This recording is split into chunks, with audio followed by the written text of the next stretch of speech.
এটা আমার খারাপ অভ্যেস বলবো না, ভালো জানি না, তবে নতুন কিছু জিনিস আমার কাছে থাকলে আমি সেটা না পরে থাকতে পারি না।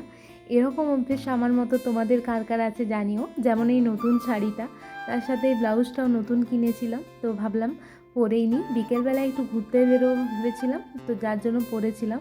তার সাথে সাথে ভাবলাম একটু ছবিও তুলে নিই, কিন্তু আমাকে যা রুগী লাগছে ছবিতেও ভালো লাগছে না। অসহ্যকর দাঁতের ব্যথা, কিছুই খেতে পাচ্ছি না। এরপর মানুষ না খেলে তো রুগী হবেই।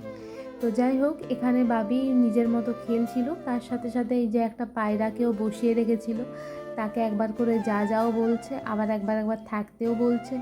তো কিছুক্ষণ দুজনা বসাবসির পর এখন চলে এসছে আমার কাছে, মানে ওর সাথে খেলা হয়ে গেল, এরপরে মায়ের কাছে মাকে এসে একটু জ্বালাবে।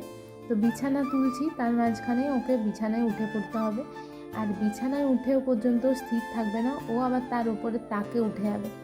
মানে ওকে সামনে থাকলে মানে আমি চোখের পাতা ফেলতে পারি না, এতটা পরিমাণে ভয় লাগে। কখন যে ও কী করে দেবে আমি নিজেও বুঝতে পারি না। যাই হোক, ও কিছু সেরকম করেনি ভয় করার মতো। কিছুক্ষণ বসে পর যখন আমার বিছানা গুছানো হয়ে গেল, তখন ও আমার সাথে একটু কোলে করে ঘুরবে, এটাই ওর আবদার ছিল, আর কিছু না। তো ব্যাস এইভাবেই দিনগুলো কাটছে, আর কি তাড়াতাড়ি